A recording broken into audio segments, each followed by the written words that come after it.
going to show you how to use the Rubrics function in Google Classroom. So first up, we'd go through to classwork and then create an assignment as we normally would. We're just going to name today's test assignment. I'll name it number 2 as we already have one. I'm going to show you later. So put your instructions in as you normally would. Add your points. Today I think I'll go for 50 points. Let's make the due date, let's make it tomorrow just to make things easy. Topic, I'll add it to my test essay topics. And then here, this is where we want to go down here. This is your add rubric. So it gives you 3 options. You can create a rubric from scratch, which is very easy, but we'll look at that another time. You can reuse a rubric, or you can import from Sheets. So this is what we're going to do today, import from Sheets. Before you import it, we need to go and build it in Sheets. So let's take a look at the Google Sheet we're going to use as our rubric. So here, if we click through to my template, so here is a rubric template I found online. So you can use this and it works perfectly with Classroom. You can type in the different criterion you want here, and then you'd put in a description and the highest to lowest grades across the top. You can delete these, you can have as few or as many as you want across here. And same with criteria, you could have 1 criteria, you can have lots and lots of criteria. What we're going to do for today is use a rubric I've already created. So down here I have some of my junior high school and senior high school rubrics. So I'm gonna grab this J3 one. And what Google Classroom does is it only recognizes the first sheet inside, the first tab inside your Google Sheet. So I'm going to drag this J3 one over to here.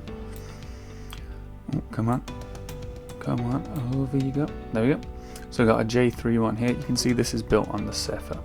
So that's there. So we don't need to do anything that. We don't touch that. So we go back to our Classroom, attach rubric, import from Sheets, and up will pop your Google Drive.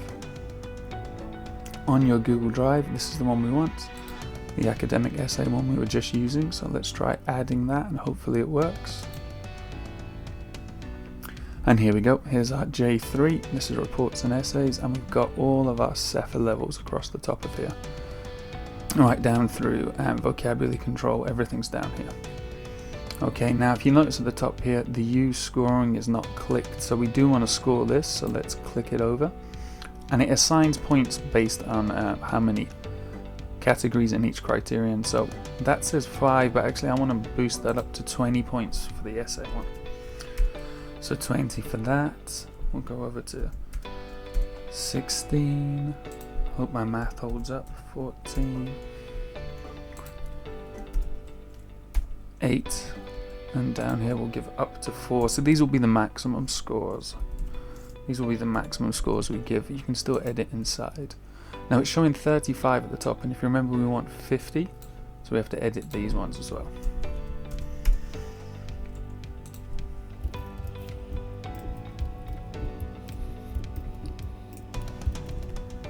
Now you have to do this for each one, so it's a little bit time consuming. But it saves you a lot of time in the marking process later.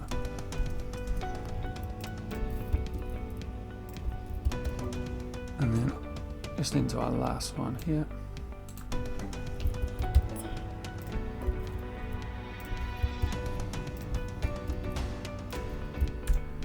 And if you see now, because I managed to do the numbers right, it's given us a total of 50 up at the top here, so that's what we want. We just hit save on our rubric. That rubric is now attached to our assignment here. One last thing, we need to just attach the document we want the students to fill in. So over here I have a template essay. Here we have a template essay I want to give them to fill in, so let's add that. Okay, excellent. So we don't just want them to see the file though, we want to make a copy for each student so they can type directly into it. And now that all looks correct, let's assign that. Okay, so here's our second essay one here. So once the students got it, they fill in the work and they send the work to you. Let's take a look at how we grade something. So this is an assignment I set earlier. Let's open this up and take a look. You can see one student has turned their work in, Mr. Norton, but if you can see at the moment it's not graded. So let's open up Mr. Norton's work and give him a grade.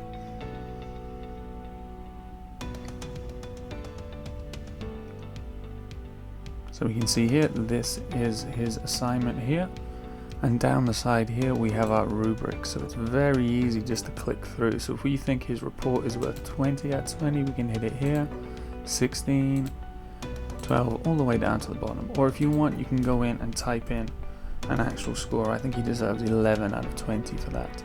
If you can't remember exactly what the descriptions of each criterion were, you hit down here and it will give you a nice, gives you the description. You type in, you can hit those buttons. So we can go all the way through. Let's give it some extra points here. Okay, and then up at the top here we have our total. So at the moment, we got our total here. We're going to return this to the students so they can see what score they got. Let's return this.